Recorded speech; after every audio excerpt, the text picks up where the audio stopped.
Halo Bonsai, semoga sehat selalu ya. Kali ini kita akan membahas di Nisapedia tentang pentingnya kontrol kehamilan. Nah, tapi sebelum kita lanjut ke videonya, jangan lupa klik subscribe dan juga nyalakan tombol notifikasi lonceng.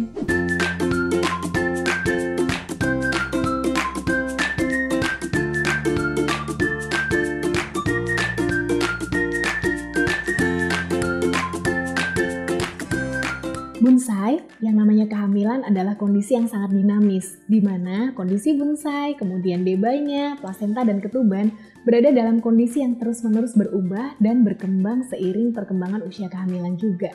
Disinilah pentingnya kita melakukan pemeriksaan kehamilan secara teratur atau biasa disebut dengan antenatal care. Lalu dalam antenatal care kita juga ada nih jadwal-jadwal bonsai untuk dilakukan pemeriksaan laboratorium. Pada pemeriksaan laboratorium akan dilakukan penilaian apakah ada komplikasi dari kehamilan atau persalinan yang kita perlu waspadai, dan kita juga bisa memiliki waktu untuk membenahi sehingga saat proses persalinan bonsai berada dalam kondisi fisik yang paling fit dan prima. Berbicara tentang jadwal kontrol kehamilan, di Indonesia menganut 4 kali, yaitu 1 kali pada trimester 1, 1 kali di trimester 2, dan 2 kali di trimester ketiga. Tapi ada juga nih rekomendasi yang menyatakan bahwa kita perlu melakukan kontrol lebih sering, yaitu 1 kali dalam 4 minggu, dari hamil awal sampai hamil 32 minggu. Lalu menjadi 1 kali dalam 2 minggu pada kehamilan usia 32 sampai 36 minggu. Di atas usia 36 minggu kita perlu melakukan kontrol setiap minggu karena kondisinya udah banyak nih yang berubah.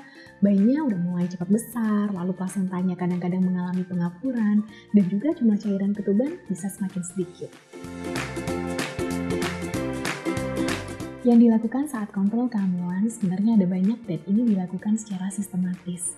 Saat bonsai datang, biasanya akan dilakukan pengukuran berat badan, tinggi badan, indeks massa tubuh, dan juga pengukuran lingkar lengan atas.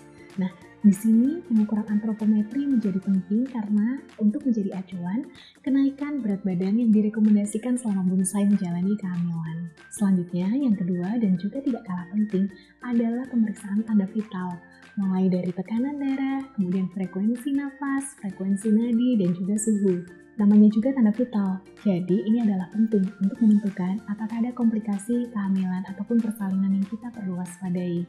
Contohnya pada tekanan darah nih, kalau tekanan darah yang normal, maka acuannya di bawah 130/90. Jika di atas 130/90, maka kita perlu mewaspadai adanya hipertensi dalam kehamilan atau malah preeklamsia.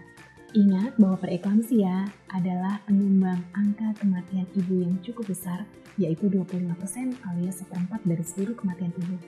Tanda vital yang selanjutnya adalah frekuensi nadi untuk menilai bagaimana sirkulasi peredaran darah bonsai dan juga bisa sedikit menilai apakah terjadi shock, dehidrasi, atau semacamnya.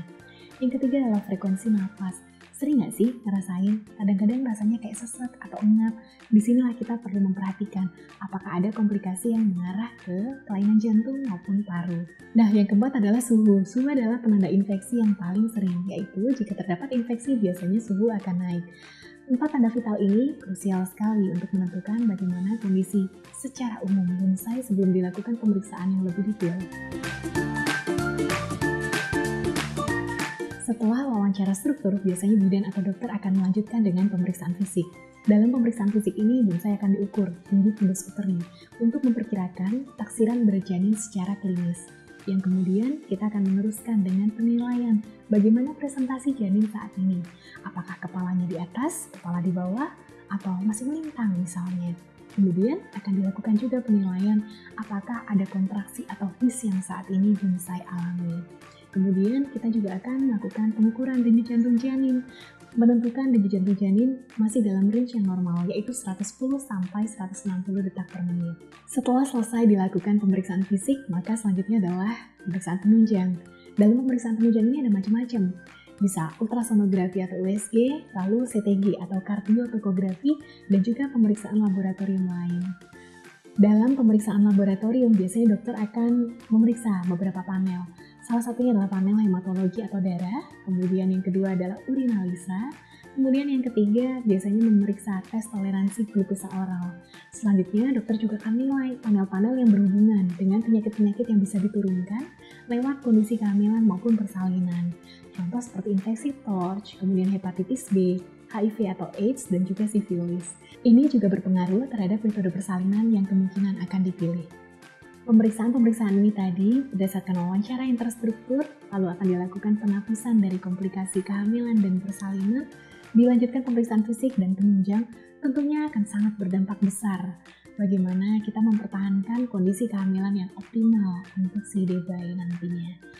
Ternyata menurut referensi, antenatal care yang teratur dilakukan dapat mencegah timbulnya komplikasi-komplikasi kehamilan dan juga persalinan.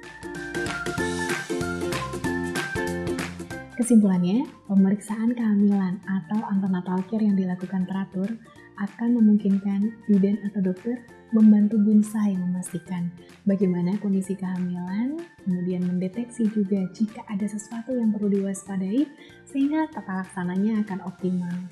Akhirnya, bonsai akan dapat menjalani kehamilan dengan sangat baik dan akhirnya persalinannya akan ditempuh dengan cara yang aman dan nyaman.